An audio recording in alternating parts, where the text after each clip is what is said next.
জিনিস চালিয়ে রাতে ঘুমাবো না। রাতে যারা ফেসবুক চালিয়ে ঘুমান এদের ঘুমটায় মুমিনের ঘুম হয় না।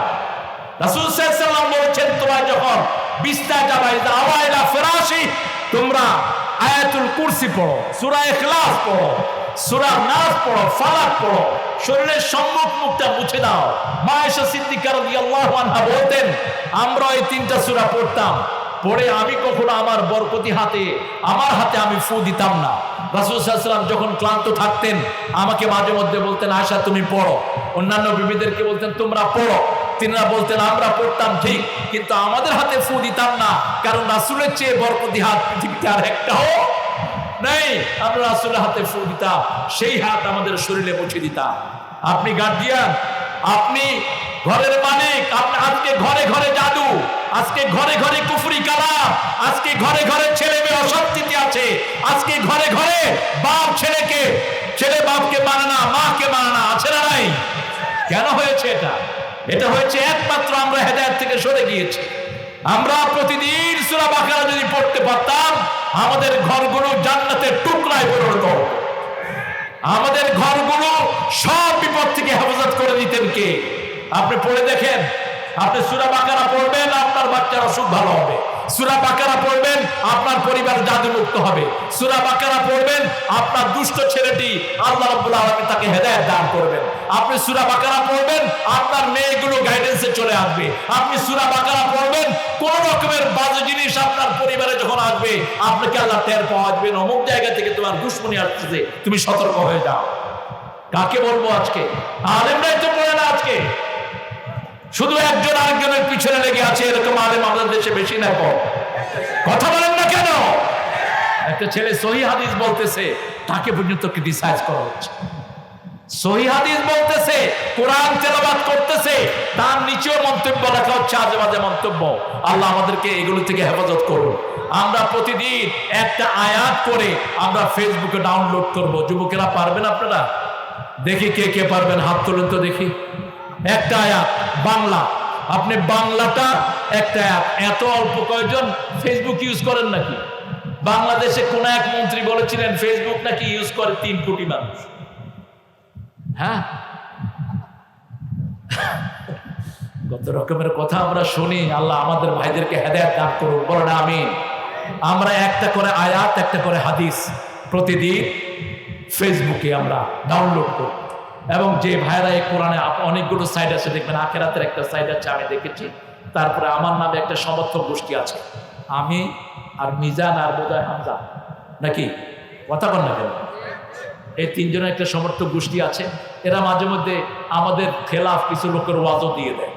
কোন বেকুব এগুলো কে জানে। ওই দিন দেখি যে এক মিলাদুন্নবী হুজুরের ওয়াজ ঢুকে দিছে, তা আমি ওটা ক্রস করে দিচ্ছি। আমরা রাসূলকে ভালোবাসি, কিন্তু আমাদের ভালোবাসা কখনো সাহাবীদের চেয়ে বেশি নয়। সাহাবায়ে কেরাম সবচেয়ে বেশি ভালোবাসতেন মুহাম্মদ সাল্লাল্লাহু আলাইহি সাল্লামকে। মা ফাতেমাতুজ জোহরা মৃত্যুর আগে স্বামীকে ডেকে বলছেন, স্বামী আমি যদি মারা যাই আমাকে রাতের বেলায় জানাজা দিয়ে দিও, কাউকে খবর করো না, বেশি মানুষকে খবর করো না। বেশি মানুষকে খবর করলে কাফনের উপর দিয়ে দেখবে আমার চওড়া কতটুকু, আমি লম্বায় কতটুকু, কতটুকু প্রশস্ততা, আমাকে রাতের বেলায় তুমি জানাজা দিয়ে কবর দিয়ে দিও। আলী রাদিয়াল্লাহু আনহু চিন্তা করলেন, মা ফাতেমাতুজ জোহরা চলে গেলেন, ওনারা মাত্র 3 জন মানুষ। হাসান হোসেন তখন খুব বড় হয়নি, খুব বেশি শক্তিশালী হয়নি, মোটামুটি ম্যাচুরিটির দিকে। 2 ছেলে আর আলী, তাহলে 3 জন খাটলিয়া ধরবে। আরেকজনের দরকার আছে না নাই? আপনারা আছেন তো? কথা বুঝতেছে? আলী রাদিয়াল্লাহু আনহু চিন্তা করলেন আরেকজন কোত্থেকে আসবে, আমি তো কাউকে খবর করি নাই।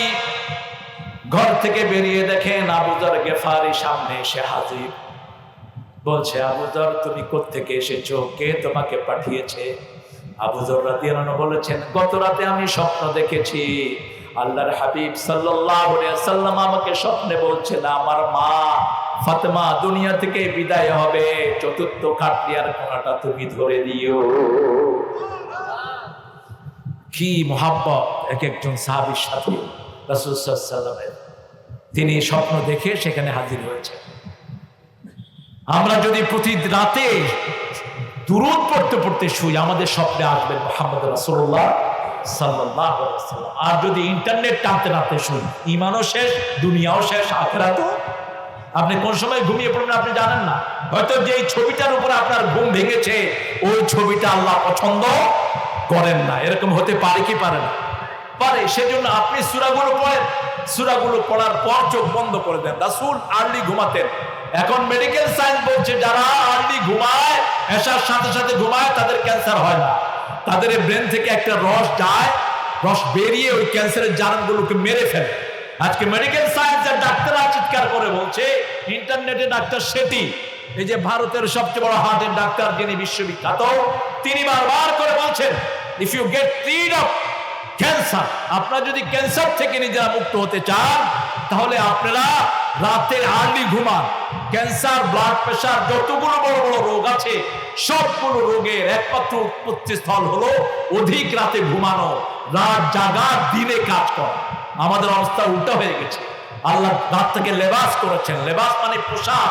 পোশাক যেমন শরীর ঢেকে রাখে, রাতে আর্লি যারা বেড়ে যায় এদের সবগুলো রোগ ভালো করে দেন কে?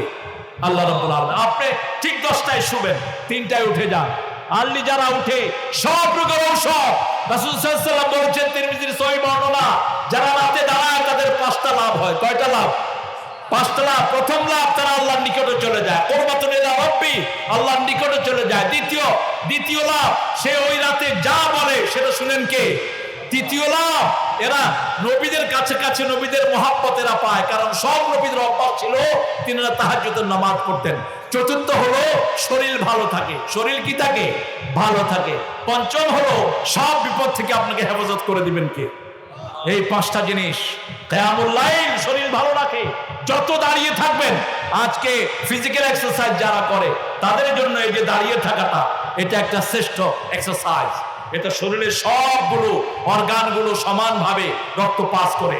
এই জন্য আপনি যখন নামাজে দাঁড়াবেন, আপনি কখনো এক পায়ে ভর করে দাঁড়াবেন না। আবু হুরায়রা রাদিয়াল্লাহু আনহু এক পায়ে ভর করে নামাজে দাঁড়িয়েছেন। রাসূল সাল্লাল্লাহু আলাইহি ওয়াসাল্লাম বলছেন, তোমার গলায় গামছা বেঁধে শয়তান তোমাকে অলস করে দিয়েছে, তুমি 2 পায়ে দাঁড়াও। আমরা অলস ভাবে অনেক সময় নামাজে দাঁড়াই। ইদা কামু ইলা সালাতে কামু কুসালা। মুনাফিকদের অভ্যাস হলো, মুনাফিকরা যখন নামাজে দাঁড়ায় অলসতার সাথে দাঁড়ায়। ঠিক তো বেটি? অলসতার সাথে দাঁড়ায়, হাই তোলে, নামাজে মজা পায় না। আর রাসূল সাল্লাল্লাহু আলাইহি ওয়াসাল্লাম যখনই কোনো ব্যথা অনুভব করতেন, কষ্ট অনুভব করতেন, কোথায় দাঁড়াতেন? নামাজে দাঁড়াতেন। আর বলতেন, আযিন ইয়া বেলাল আরহানি বিসসালাত, হে বেলাল তুমি আযান দাও, নামাজ দিয়ে আমার কলিজাটা তুমি ঠান্ডা করে দাও। আজকের মেডিকেল সায়েন্সে দেখছেন অনেকগুলো বিজ্ঞানীর কথা ফেসবুকে ঘুরছে। আজকে পাশ্চাত্য পৃথিবী গবেষণা করে বলছে, মানুষ যদি শরীর সুস্থ রাখতে চায় 5 ওয়াক্ত যেন তারা নামাজ পড়ে। আজকে নামাজের পক্ষে, আখিরাতের পক্ষে বিভিন্ন রকমের আইডিয়া আসছে। আল্লাহ রাব্বুল আলামিন সেই জন্য বলছেন, যালিকাল কিতাব, এটা হলো ওই কিতাব, লা রাইবা ফি, যেটার ভিতরে কোনো সন্দেহ নাই। পৃথিবীর সব মানুষের সন্দেহ আছে, সব কিতাবের ভিতরে সন্দেহ আছে, কিন্তু কোরআন ছাড়া, কোরআনের ভিতরে কোনো সন্দেহ নাই। সন্দেহ আগে হয় সন্দেহ, তারপরে হয় ভুল। সন্দেহই নাই, ভুল হবে কোত্থেকে? সন্দেহই তো নাই। এই সন্দেহের বিয়ন্ড ডাউট যেটাকে বলা হয়, আল্লাহ রাব্বুল আলামিন বলেছেন এটা হেদায়েত।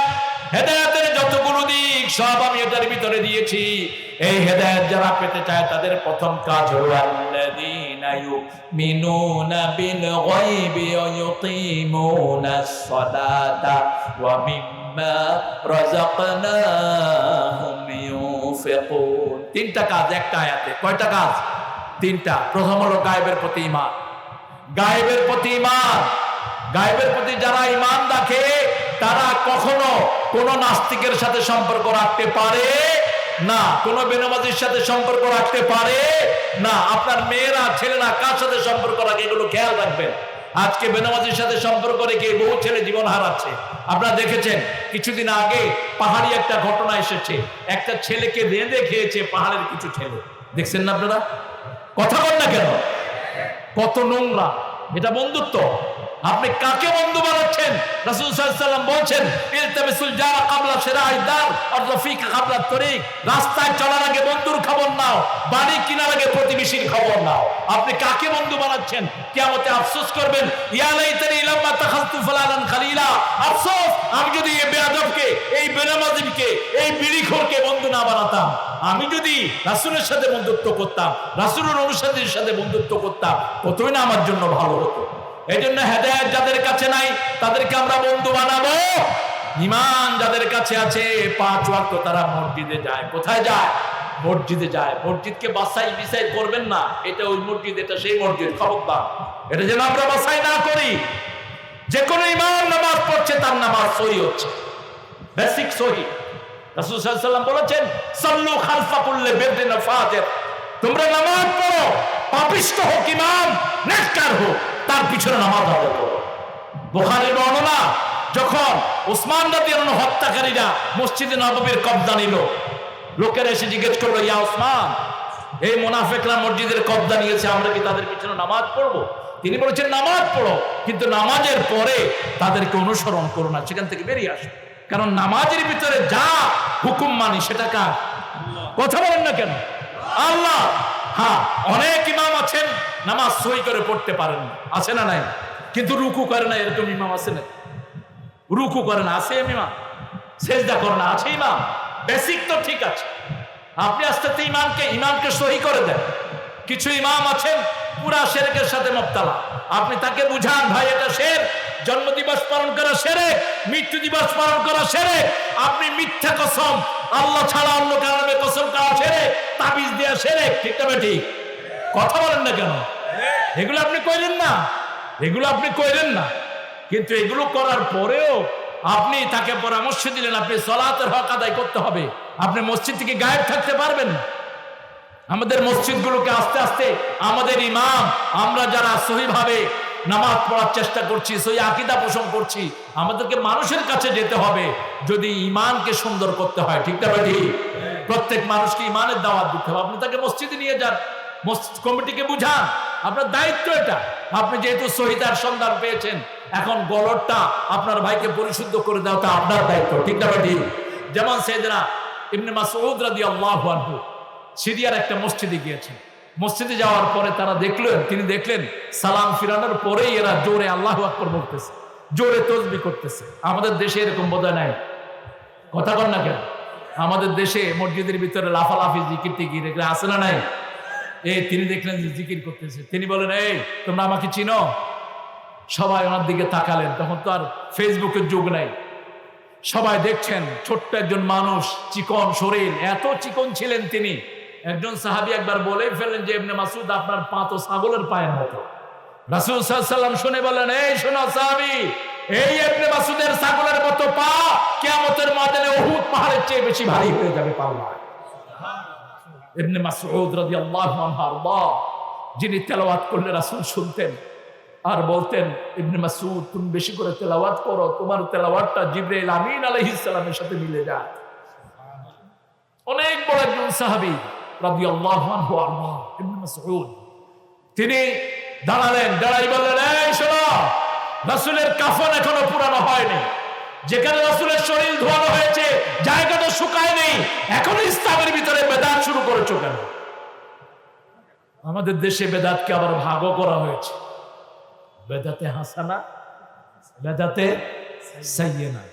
আমি নোয়াখালীর একটা আঞ্চলিক কথা আছে, হাসানাও নাই সোয়ানাও নাই। বেদাত বেদাতি, কুল্লু বিদআতিন দালালা, প্রত্যেক বেদাত হলো গুমরাহি। কার কথা? কার কথা? প্রত্যেক জুমার খুতবাতে রাসূল এই হাদিসটা ছাড়তেন না, শাররুল উমুরি মুহদাসাতুহা, কুল্লু মুহদাসাতিন বিদআহ, কুল্লু বিদআতিন দালালা, কুল্লু দালালাতিন ফিন্নার। এই শুনে রাখো, নতুন যে কাজগুলো তোমরা করো, যেটা রাসূল সাল্লাল্লাহু আলাইহি ওয়াসাল্লাম করেননি দ্বীনের ব্যাপারে, এগুলো হলো বিদআত।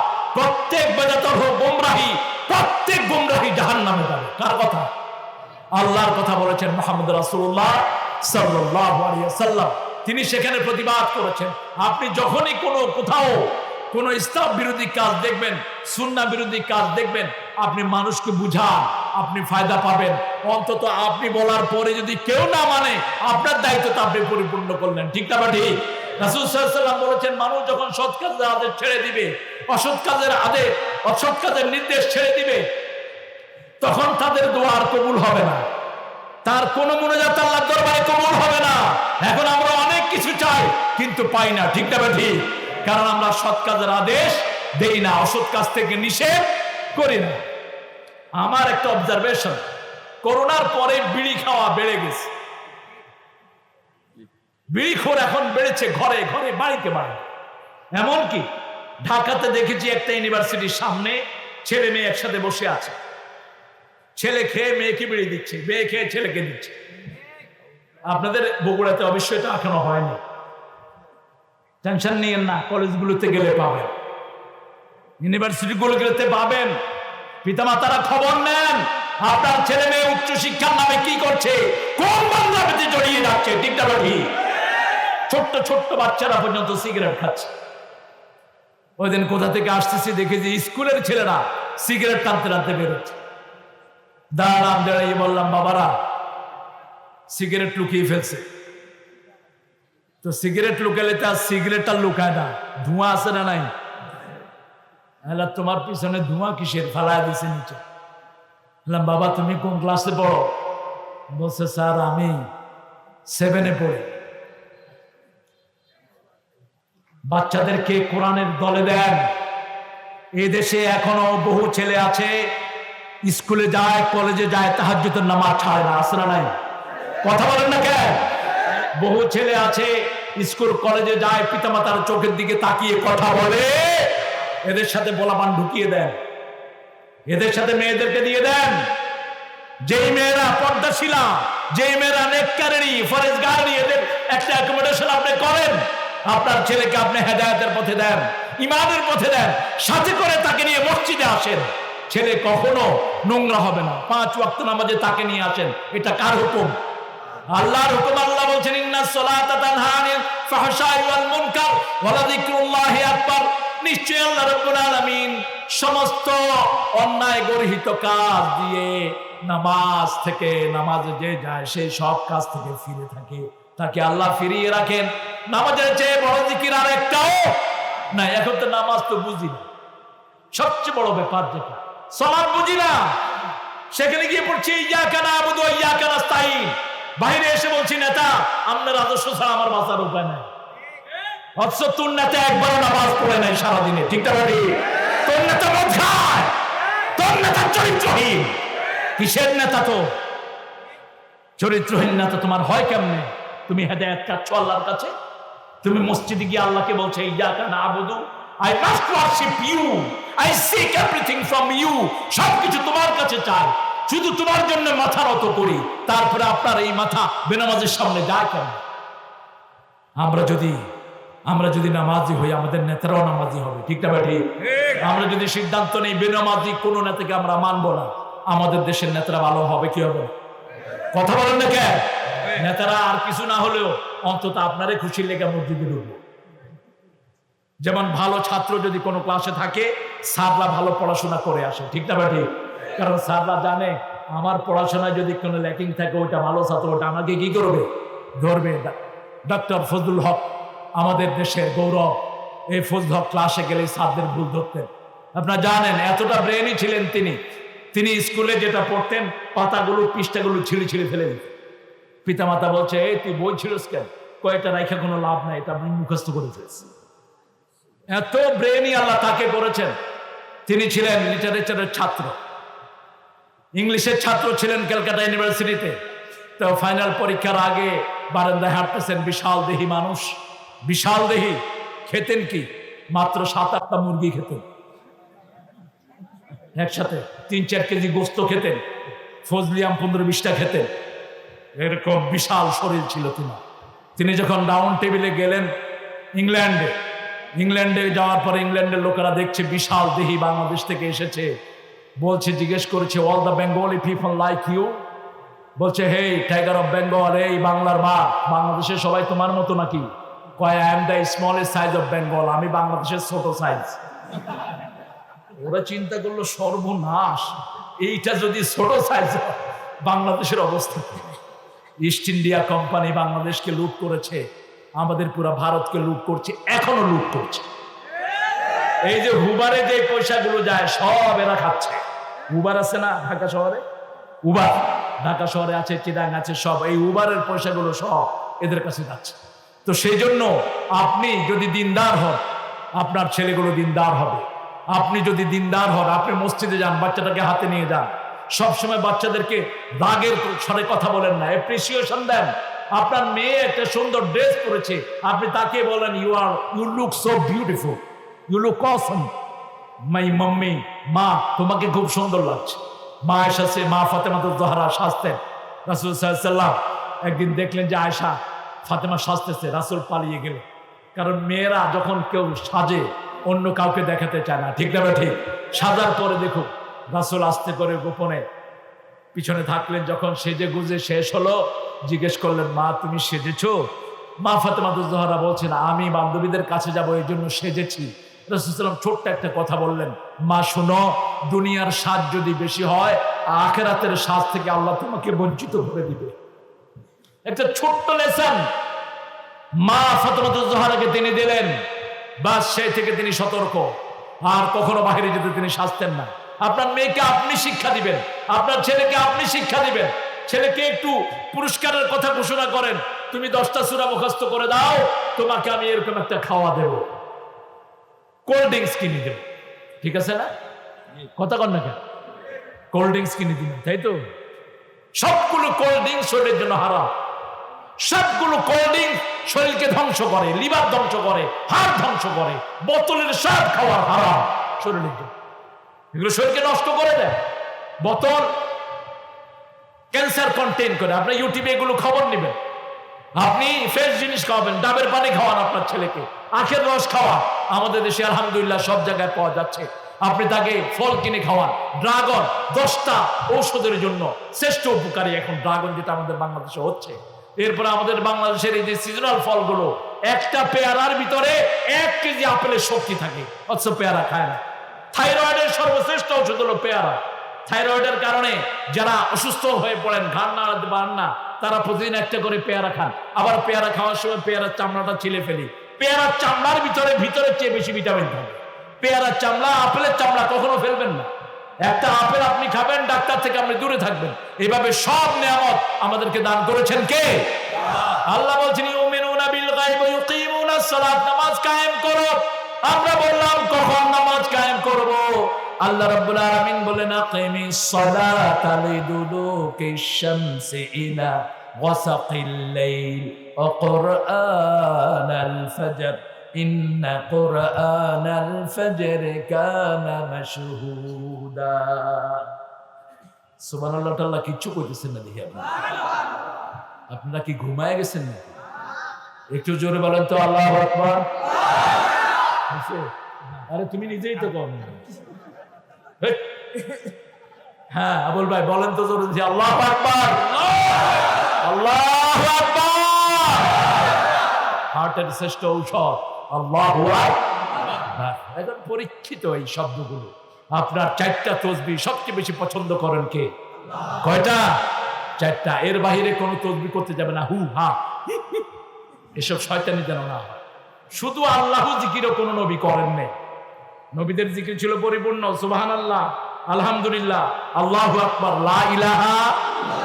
আর যদি দিনে 100 বার সুবহানাল্লাহি ওয়া বিহামদিহি সুবহানাল্লাহিল আযীম পড়তে পারেন, ওই দিন যদি আপনি মারা যান, আপনার চেয়ে শ্রেষ্ঠ মওত আর কারো হবে না, শুধু তার ছাড়া যে আপনার চেয়ে বেশি পড়েছে।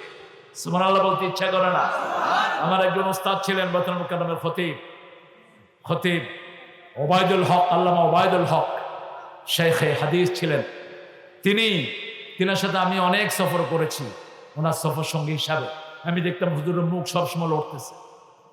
হুজুর আপনি কি পড়েন?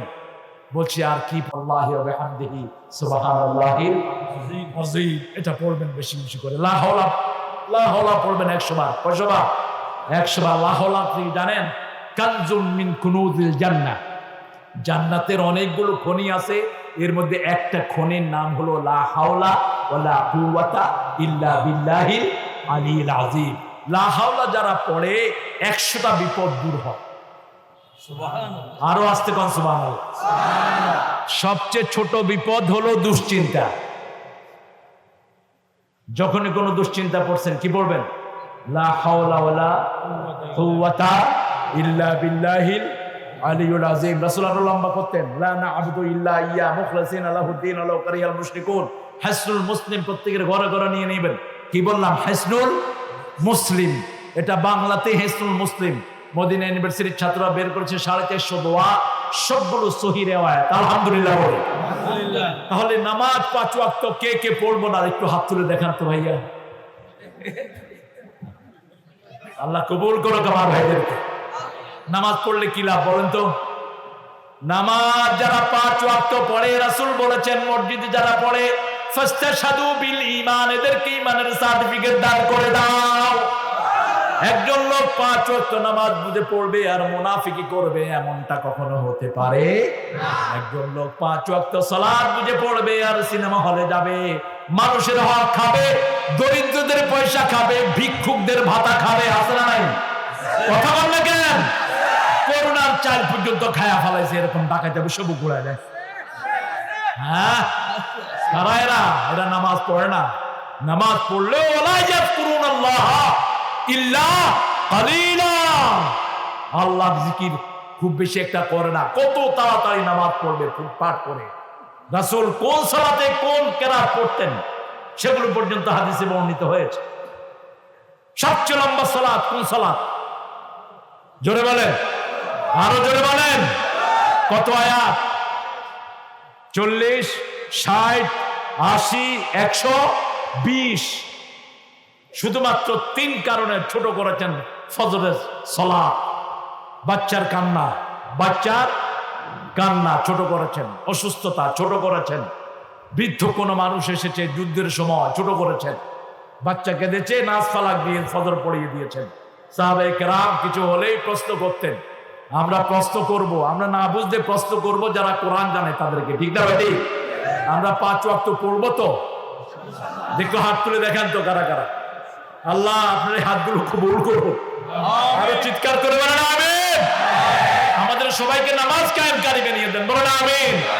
হাতগুলো নামান। ইব্রাহিম আলাইহিস সালাম কখনো দোয়া করতেন না ওনার ছেলে ইঞ্জিনিয়ার হোক। কোন নবী আলাইহিস সালাম দোয়া করতেন না ছেলে বড় আলেম হোক, ছেলে বড় পণ্ডিত হোক। সব নবীদের দোয়া, সব নবীদের একটাই দোয়া, রব্বি জাআলনি, পড়েন রব্বি জাআলনি মুকিমাস সালাতি ওয়া মিন যুররিয়াতি রব্বানা ওয়া তাকাব্বাল দুআ। হে আল্লাহ, আমাকে নামাজ কায়েমকারী বানিয়ে দেন, আমার পরিবার পরিজনকে নামাজ কায়েমকারী বানিয়ে দেন। দিনে প্রত্যেক দিন রাতে শোয়ার আগে বাচ্চাদের কাছে খবর নেবেন 5 ওয়াক্ত নামাজ পড়েছে কিনা। প্রাইভেটের খবর নেওয়ার জন্য আল্লাহ বলেন না। আপনি নামাজের খবর নেন, প্রাইভেট এমনি হয়ে যাবে। আপনি সালাতের খবর নেন, এমনি চাল চরিত্র ভালো হবে। ঠিক না ঠিক? একটা ছেলেকে শুধু নামাজমুখী করে দেন, শুধু নামাজমুখী করে দেন। আজান হলো, কোথায় যাবেন? মসজিদে। সালাত। আজকে পাশ্চাত্য পৃথিবীতে মানুষ দিনের দিকে আসতেছে, আপনার খবরগুলো দেখেন। আজকে সারা পৃথিবীতে মানুষ ইসলামের দিকে আসতেছে। ঠিক না ঠিক? আর আমাদের মসজিদগুলো খালি হয়ে যাচ্ছে।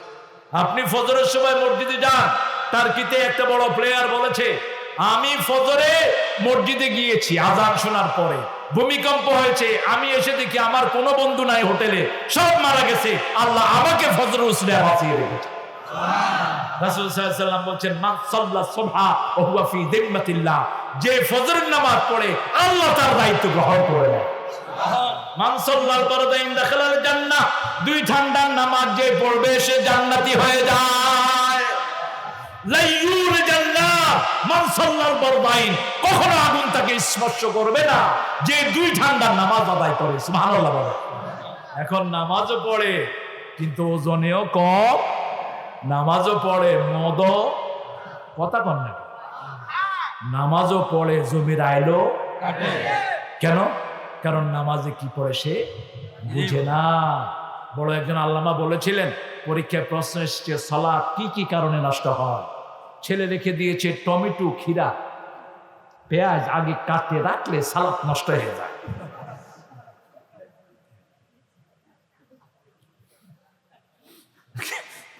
কি বুঝাবো আপনাদেরকে? আমরা সালাত আমাদের সব ইমামদের, আলহামদুলিল্লাহ, ইমামদের দোষ দিয়েন না, কারণ ইমামরা যত নির্যাতিত বাংলাদেশে, কোন সেক্টরের লোক এত নির্যাতিত না, এত কম পয়সা কোন ফকিরও পায় না। কথা কন না? একটা ফকিরের ইন্টারভিউ নেন তো, ফকিরের ডেইলি 500-600 পায়, ঠিক না ঠিক? কিন্তু একজন ইমামের বেতন কত? জোরে বলেন। বাকি কয় মাস? এই বগুড়ার একজন ইমাম ছিলেন, তার ছেলে আছে এখন ওয়াজ করে, একটা ছেলে, দুইটা ছেলে, একটা ওয়াজ করে, ইমামতি করে। উনি আমার সাথে একবার দেখা করলেন, অত্যন্ত বিনয়ী মানুষ। আমাদের ইমামরা বিনয়ী, ঠিক না ঠিক? এত সুন্দর ড্রেস পরে মনে হয় ফেরেশতা, অথচ 3 মাসের বেতন বাকি, জামাটা সাদা ধবধবা, মুখে মুচকি হাসি লেগে আছে, আর অফিসে বসে বসে লাখ লাখ টাকা ঘুষ খায়, মনে হয় জুতা দিয়ে কেউ পিটাইছে। মুখে কোনো হাসি, সালাম দিবেন উত্তর নাই, কয় স্যার সালাম দিছিলাম। আপনাদের বগুড়াতে নাই অবশ্য। যারা হারাম খায় তাদের হারাম নিয়ে যান কে নিয়ে যায়? মনে রেখে দিস, তুই কারো সম্পদ তোর পেটে ঢুকিয়েছিস, তুই জাহান্নাম তোর পেটে ঢুকিয়েছিস, তোর ঘুমও শেষ, আরামও শেষ। উনি আমার বাসায় গেলেন, আমার জন্য দোয়া করলেন। আমি কাপড় চোপড় দেখে বুঝলাম না উনি যে এত কষ্টে আছেন। বললাম, বাবা আপনি কি করেন? বলছে, বাবা আমি একটা মসজিদে ইমামতি করি, 3,500 টাকা পাই, আজকে 4 মাস ধরে বাকি। তা আল্লাহ চালাচ্ছে না, আপনি কিভাবে চলেন? আমার 1 টুকরা জমি আছে, আর মসজিদ থেকে প্রতি বছর আমাকে বছরের শেষে 10 মণ ধান দেয়। আলহামদুলিল্লাহ বলবেন না? আমাদের অধিকাংশ মসজিদ কমিটিতে এরকম একটা অ্যাকোমোডেশন আছে না নাই? মসজিদের আশেপাশে অনেক ভালো লোক আছে না নাই? আছে, এরা ইমামের দিকে খেয়াল রাখে। আবার কিছু কিছু ভালো মুসল্লি আছে, ইমামকে গোপনে কিছু পয়সা দেয়, এদেরকে দিবেন এলহাফ। যারা চেহারায় দারিদ্রতার ছাপ আছে কিন্তু কারো কাছে হাত পাততে পারে না, এরা কারো কাছে মুখ ফুটে বলতে পারে না, বুক ফাটে কিন্তু মুখ ফাটে না, এদেরকে গোপনে দিবেন। খুশি হবেন কে? আল্লাহ খুশি হয়ে যাবেন। আপনি আপনার ইমামের কাছে যাবেন, ইমামের খোঁজ নিবেন, ইমামের পিছনে নামাজ আদায় করবেন। ইমাম যেভাবে নামাজ আদায় করে, ইমাম যদি সহি মতে না থাকে তাকে সহি করেন, আপনি মুসল্লি সহি করে দেন। আমি দেখেছি অনেক ইমামকে মুসল্লিরা পরামর্শ দিয়ে দিয়ে সহি করে ফেলেছে, আলহামদুলিল্লাহ বলে। অনেক ইমাম এরকম হয়েছে, হুজুর এই জিনিসটা বোধহয় এইভাবে করলে, আপনি আবার গিয়ে মাতবাড়ি করেন, এই মিয়া তোমার নামাজ হয় না, নামাজ বুড়া বয়সে কেমনে পড়ছে? আমার হয় না, তোর বাপের কি? এটা পরামর্শের সিস্টেম না। আপনি তাকে গিয়ে বলবেন যে হুজুর আমি এরকম একটা পড়ছি, দেখেন আপনি একটু আমাকে কারেক্ট করে দেন, তাহলে ইমাম খুশি হবেন না বেজার হবেন? তিনি বুদ্ধিমান মানুষ। যখনই আপনি এটা বলবেন, যেমন রাসূল সাল্লাল্লাহু আলাইহি ওয়াসাল্লাম প্রতি সালাতে একামতের পরে মুসল্লিদের দিকে ঘুরতেন। মেশকাত থেকে বলছি, কিতাবুস সালাত। মেশকাতটা আমাদের দেশে এত পড়া হয়, ওদের খুব কম হুজুর আছে যারা মেশকাত পড়ে, মেশকাত পড়া ছাড়া এসেছেন, কিন্তু মেশকাতের কোনো আমল নেই। মেশকাত হলো অনেকগুলো, প্রায় 20টা হাদিস গ্রন্থের হাদিস এখানে অ্যাকোমোডেট করা হয়েছে। এখন আবার দেখবেন এখানে যেগুলো দুর্বল সেগুলো নিচে দুর্বল লেখা হয়েছে, যেগুলো মওদুউ সেগুলো নিচে মওদুউ লেখা হয়েছে, এগুলো এখন কারেক্ট করে দেওয়া হয়েছে। তো এই মেশকাতের ভিতরে হাদিসটা এসেছে, রাসূল সাল্লাল্লাহু আলাইহি ওয়াসাল্লাম একামতের পরে মুসল্লির দিকে ঘুরতেন। আর আপনারা ইমাম সাহেবরা কি করেন? একামত যখন দেওয়া হয়, কত সোজা করুন, আল্লাহ কথা কন না কেন? আপনি এটা পাইছেন কোথায়? কাতা সোজা করুন। আপনি ফিরেন মুসল্লিদের দিকে, ইমাম কখনো নরম হবে না, ইমাম হলো নেতা। মসজিদে ইমাম ছাড়া কোন নেতায় হাজার কথা জায়েজ নাই। ইমামের জায়গা ছাড়া কারোর জন্য জায়গাও ঠিক করা জায়েজ নাই। রাসূল বলেছেন 3টে কাজ কখনো মসজিদে করবা না, কারোর জন্য জায়গা রাখবা না। 2 নম্বর, কুকুর যেভাবে বসে এভাবে কখনো সেজদা দিবা না, সামনের হাতটা উঁচু করে রাখবেন। 3 নম্বর, পাখি যেভাবে খাবার খায় এভাবে কখনো সেজদা দিবা না, ঠক ঠক ঠক ঠক করে না সেজদা দিবেন। রাসূল সেজদা দিতেন, মা আয়েশা বলছেন, বুখারীর বর্ণনা, আমার মনে হতো জানান্তু কবিদাত রূহা, রাসূল যখন সেজদায় যেতেন আমার মনে হতো রাসূল সেজদায় ইন্তেকাল করেছেন, মারা গিয়েছেন। আমি পায়ে চিমটি খেতাম, রাসূল সাল্লাল্লাহু আলাইহি ওয়াসাল্লাম পা নাড়াতেন, তখন আমার মনে হতো না রাসূল সাল্লাল্লাহু আলাইহি ওয়াসাল্লাম এখনো জীবিত আছে।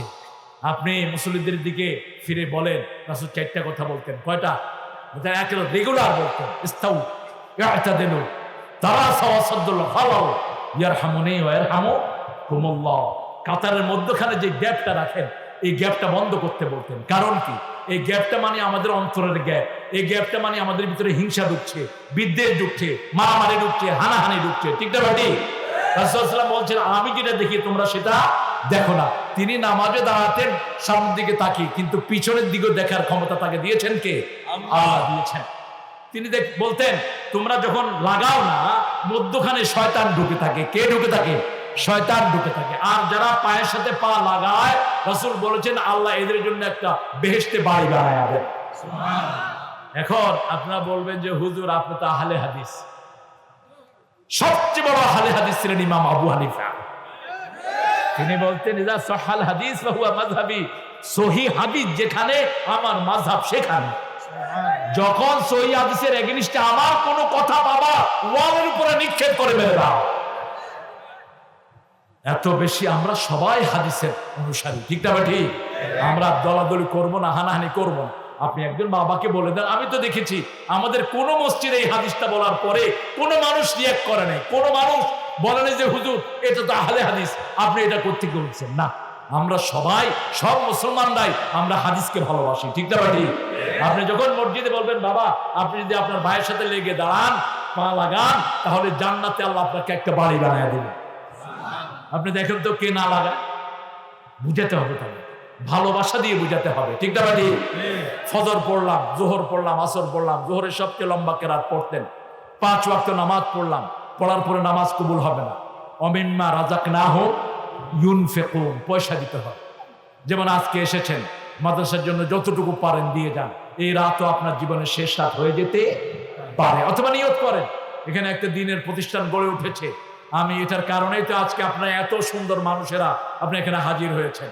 আপনি আপনার পাশে একজন হিন্দু ভাই খেতে পায় না তাকে দেন, আপনার পাশে একজন বেনামাজি আছেন তাকে আপনি খাওয়ান, আস্তে করে সে নামাজে চলে আসবে। ঠিক না ঠিক? আপনি আল ইনসান আবিদুল ইহসান, আপনি একজন মানুষকে খাওয়া দেন। আপনি দেখবেন একটা কুকুরকে যদি কেউ খাওয়া দেয় কুকুর কি করে? কি করে? কুকুর মনে থাকে, মনে রাখে, কিন্তু কুকুর মনে রাখে, কুকুর চিনে রাখে কে তাকে খাওয়া দিল। ওকে দেখলে কুকুর লেজ দাঁড়ে, তাকে কৃতজ্ঞতা জানান। এই কৃতজ্ঞতা দেখে বনি ইসরাইলের একজন পতিতা মহিলা তওবা করে চিরস্থায়ীভাবে জান্নাতি হয়ে গেছে। মহিলা শরীর বিক্রি করে খেত। মহিলা দেখলো গরমের ভিতরে একটা কুকুর, পিপাসার্ত, thirsty dog looking for water, একটা পিপাসার্ত কুকুর পানির সন্ধান করছে। তিনার কাছে কিছুই ছিল না, ওড়নাটা একটা পুরানো স্যান্ডেলে বেঁধে পানির ভিতরে ছেড়ে দিয়েছে। ওই স্যান্ডেলটা চুবানোর পর ওখান থেকে উঠে ওই স্যান্ডেল চিবে চিবে কুকুরকে পানি দিয়েছে। কুকুর পানি খেয়ে তাকে কৃতজ্ঞতা জানাচ্ছে। মহিলার হৃদয় পরিবর্তন হয়ে গেল যে এই ময়লা পানি দিয়েছে আল্লাহর একটা প্রাণীকে, এই প্রাণী পানি খেয়ে এভাবে কৃতজ্ঞতা জানাচ্ছে, আর আল্লাহর এত নিয়ামত খেয়ে আমি কিভাবে আল্লাহর অকৃতজ্ঞ হচ্ছি। সেখানে মহিলা তওবা করলেন, চিরস্থায়ী ভেবে তিনি জান্নাতি হয়ে গেলেন। আরেকজন মহিলা বনি ইসরাইলের খুব নামাজি ছিলেন, রোজাদার ছিলেন, একটা বিড়ালকে খাওয়া না দিয়ে বেঁধে রেখেছেন। ওই বিড়ালের বদদুয়ায় পরবর্তী পর্যায়ে তিনি দিন থেকে খারিজ হয়ে জাহান্নামী হয়েছে। কোন প্রাণীকে কষ্ট দেওয়া জায়েজ? আপনি মসজিদ থেকে বের হন, দেখবেন মসজিদের বাহিরে অনেক ভুখানাঙ্গা মানুষ আছে না নাই? আপনার আত্মীয়দের লিস্ট আপনি প্রথম করবেন। সূরা বাকারা 177 নম্বর আয়াত, ওয়া আতিযা বিল কুরবা হাক্কাহু ওয়ালাকিন্নাল বিররা মান আমানা বিল্লাহ ওয়াল ইয়াউমিল আখির ওয়া আকামাস সালাত ওয়া আতায যাকাত। এরপরে আল্লাহ বলছেন ওয়া আতাল মাল আলা হুব্বিহি দাবিল কুরবা, নিজের নিকটাত্মীয়কে আল্লাহর ভালোবাসায় সম্পদ দেয়া।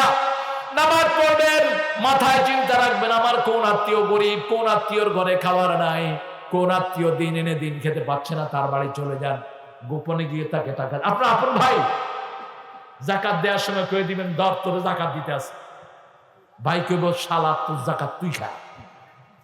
সম্মান আছে না নাই? দরকার নাই, বলার দরকার নাই। জাকাত দিচ্ছি ভাই তোকে বলার দরকার নাই। পিতা মাতা ছাড়া নিকটাত্মীয় সবাইকে জাকাত দেয়া যায়। জাকাতের একটা ভালো পয়সা ভাইয়ের হাতে গুঁজে দেন, ভাই চলুক। নিজের খালাতো ভাইকে দেন, মামাতো ভাইকে দেন, ফুফাতো বোনকে দেন। আপনার বাড়ির পাশে একজন হিন্দু পরিবার 5,000 টাকার কারণে তার বিয়ে হচ্ছে না, এরকম আছে না নাই? তার বাড়ি চলে যান। রাসূল সাল্লাল্লাহু আলাইহি সাল্লাম যখন মক্কায় ইসলাম শুরু করেছেন, ওনার চারপাশে মুশরিক ছিল কি ছিল না? কিভাবে ইসলামে এসেছে, কিভাবে এসেছে? ওই ঘটনাটা আমি বহুবার বলেছি। ইহুদির সন্তান মারা যাচ্ছে, ইহুদি বেরিয়ে রাসূল সাল্লাল্লাহু আলাইহি ওয়াসাল্লামের কাছে গেলেন, ইয়া মুহাম্মদ সাল্লাল্লাহু, আমার সন্তানটা মরে যাচ্ছে, আপনি একটু আসেন। কতটা ভালোবাসতেন আপনি দেখেন। এই ভালোবাসাটা একদিনে তৈরি হয়নি। আপনাকে তো কেউ বলবে না আমার সন্তানটা অসুস্থ, আপনি আসেন। আপনি তার কাছে যেতে হবে, মানুষ বুঝতে হবে আপনি পরম উপকারী। ঠিক না ঠিক? একজন মানুষ আল্লাহর সর্বশ্রেষ্ঠ জীব, হোক তিনি হিন্দু, আপনার প্রতিবেশী, তো আপনার প্রতিবেশী। রাসূল সাল্লাল্লাহু আলাইহি ওয়াসাল্লাম তার কাছে গেলেন, মাথায় হাত রেখে বলেন, আসলিম ইয়া বুনাইয়া, হে শিশু তুমি মুসলমান হও। ছেলে বাপের দিকে তাকালো আর বলল, মুহাম্মদ যা বলে তা মেনে নাও। ছেলে পড়ে নিয়েছে লা ইলাহা মুহাম্মাদুর রাসূলুল্লাহ সাল্লাল্লাহু। কালেমাও শেষ, জীবনও শেষ। রাসূল সাল্লাল্লাহু আলাইহি ওয়াসাল্লাম বলেন, একটু আগে জাহান্নামী ছিল, এখন জান্নাতি হয়ে গেছে। লাক্কিনু মাউতাকুম বিল কালেমা, মুমূর্ষু রোগীর কানে কালেমা পড়ো। বলবেন না তুমি পড়ো, আপনি পড়া শুরু করেন। 3 জন 4 জন যান, যে কালেমা পড়েন।